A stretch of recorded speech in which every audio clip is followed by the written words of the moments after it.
Okay, in this video we're going to take a look at the solutions for the numerical, algebraic, and graphical models worksheet.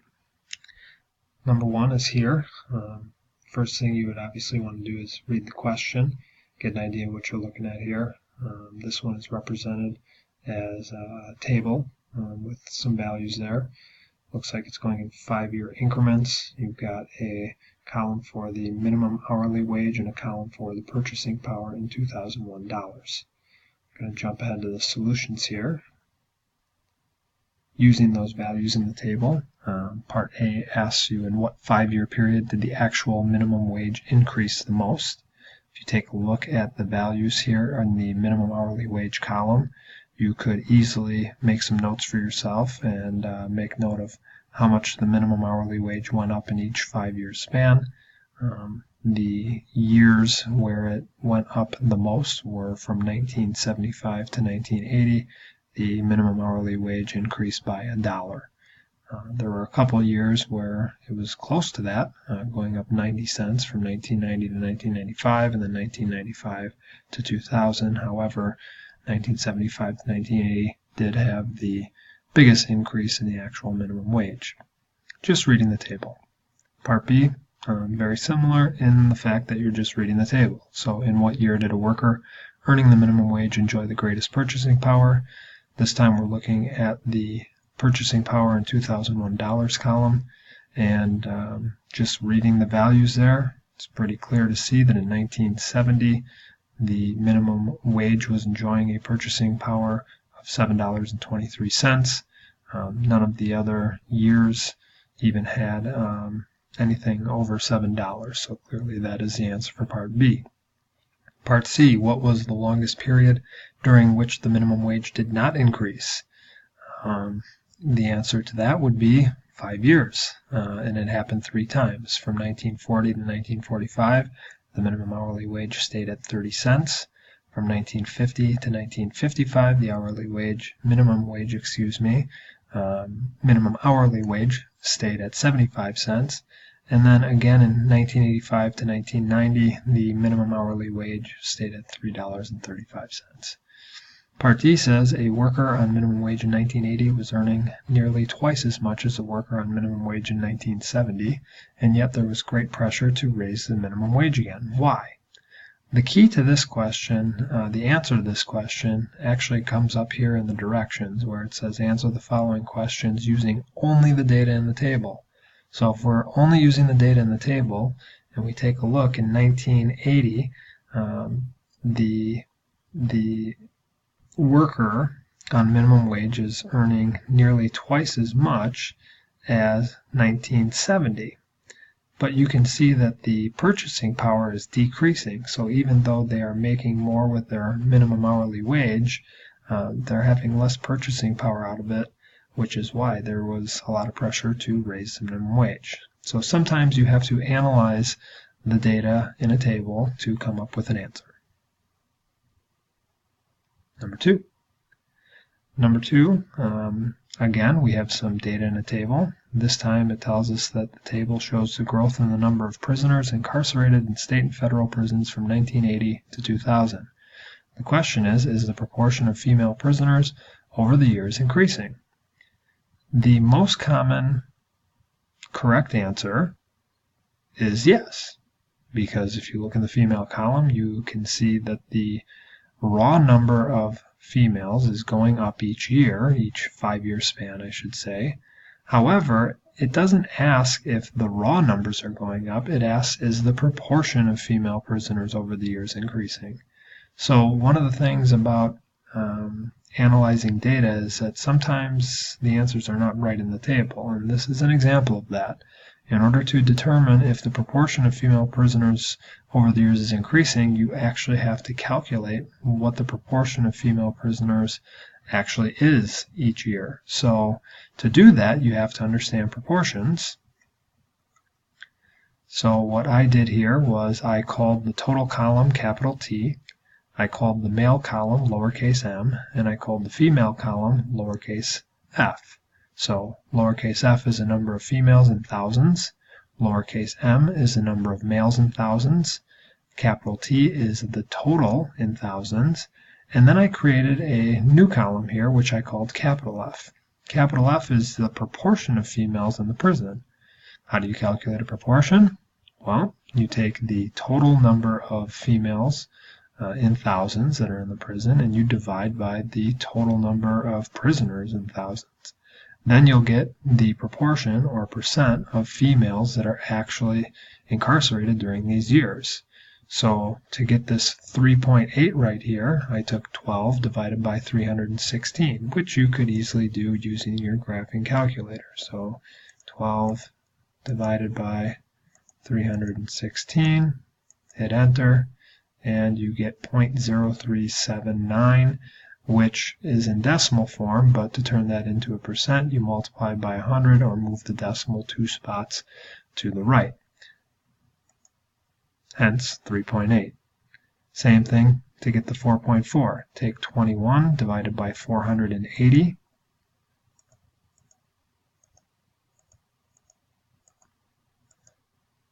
And it's kind of hard to see there on the end of the screen. Well, we can see it right here, 0.04375, which comes out to 4.4% approximately, which is where I got the 4.4. You can do the same thing by taking 41 divided by 740 for 1990, 64 divided by 1085 to get the proportion for 1995, and then 92 divided by 1382 to get the proportion for 2000. And as you can see, yes, the raw numbers were going up, but that was not what the question was asking.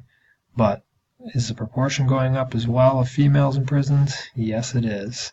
So you have to be careful because you will be asked to justify your answers when you are given data, and sometimes the answers are not just the numbers in the table. You have to do a calculation. Number 3, speaking of justifying your answer, this one is talking about a pizzeria selling rectangular pizzas for the same price as its large round pizzas. And if you know that both pizzas are the same thickness, which option gives you the most pizza for your money?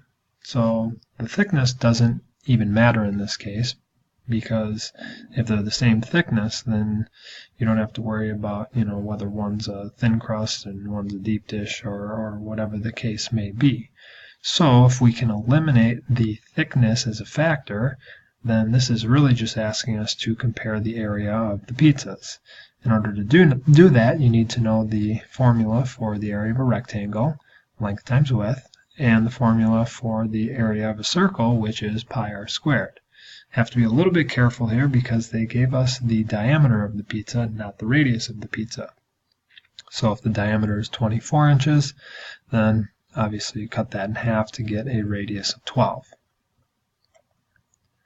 Here would be the work to justify your answer. So since both pizzas are the same price and are of the same thickness, all we do is compare their areas. Length times width for the rectangular pizza gives you an area of 432 inches squared. And pi r squared for the round pizza, using that radius of 12, half the diameter, gives you approximately 452.4 inches squared. And you would have to type that into your calculator to get the decimal approximation. And as you can see, the round pizza is about 20 square inches bigger than the rectangular pizza. Therefore, it gives you more pizza for your money. The fourth and final question is talking about Galileo's gravity experiments. Interestingly enough, he spent apparently a good deal of time rolling balls down inclined planes, carefully recording the distance they traveled as a function of elapsed time. His experiments are commonly repeated in physics classes today, so those of you taking physics or have physics coming or maybe have already taken physics may have done some of your own experiments with these types of things. And they give us some data there of the elapsed times in seconds and distance traveled in inches, and asks us what graphical model fits the data, and can we find an algebraic model that fits. So first thing you'd want to do is put that data into your graphing calculator, which I already did. Stat, edit. You can see list 1 is my x's, list 2 is my y's.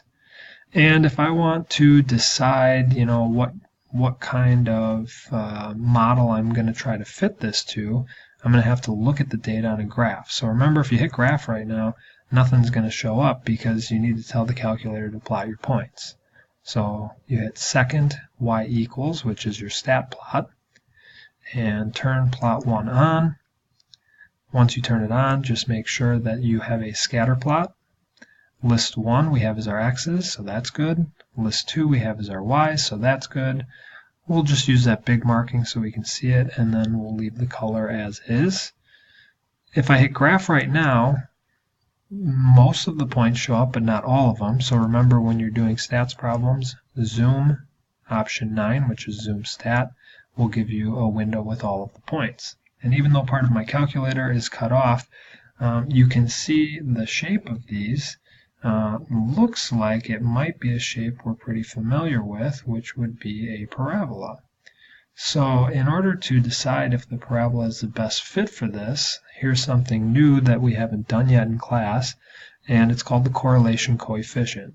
So if you have a newer calculator, you can simply hit Mode and scroll all the way down to Stat Diagnostics.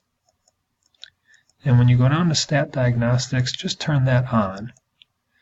If you have an older calculator, unfortunately, you're going to have to do it a little bit longer way. You're going to have to hit second 0, which is the catalog, and then hit the, let's see, which button is it? X to the negative 1 power button, which will take you down to the D's in the catalog. And then you got to scroll down until you get to Diagnostics On. When you get to Diagnostics On, you have to hit Enter, and on the main screen hit Enter one more time so that it says Done, and then your diagnostics will be on. Now, what are diagnostics?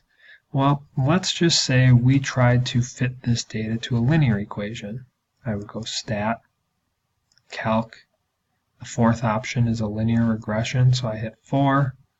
List 1, X's, list 2, Y's, check, check. Frequency list, don't mess with that. And let's store this in our first equation. So remember, we can hit alpha F4, and we can tell our calculator to put that in Y1 for us, so that when I go to calculate, something new is going to pop up. Here's my equation, y equals 6x minus 7. But then this bottom number here is going to tell you basically the percent of accuracy that this model gives you for the data. So a linear equation for this data is about 96.2% accurate. And if we hit y equals, our calculator typed the equation in, and if we hit graph, there it is. So you can even see that a linear equation doesn't really fit that data well. So we're thinking it might be quadratic. So if we go to Stat, Calc, and choose a quadratic regression, still have list 1 for our x's, still have list 2 for our y's, still don't mess with frequency lists, and let's just store this one, alpha F4. Let's store it in Y2, so that just in case we need that linear equation, it's still there. And when we hit calculate, our quadratic equation is y equals 0.75x squared, and then the b and c values are zeros, so it's literally just going to be y equals 0.75x squared. And check this out, 1 is like 1.0, so if you convert 1 to a percent, that's 100%, which means this is a perfect fit. So if we go into our y equals, I'm going to turn off my linear equation by unbolding the equal sign, and when I just graph the quadratic, sure enough, it goes perfectly through those points. So this is a perfect fit, and that's the model we want. So using your correlation coefficient, it's called, to see the accuracy of a model is a really helpful tool. It's not the end-all be-all, as we'll talk about throughout this unit, but it does give you the solution to a lot of these, especially if it's 100% fit. And one thing you'll also see that I did that you're also going to have to do is identify your variables. So I called x elapsed time in seconds and y distance traveled in inches. That's it for this worksheet in this video, and I hope it helps.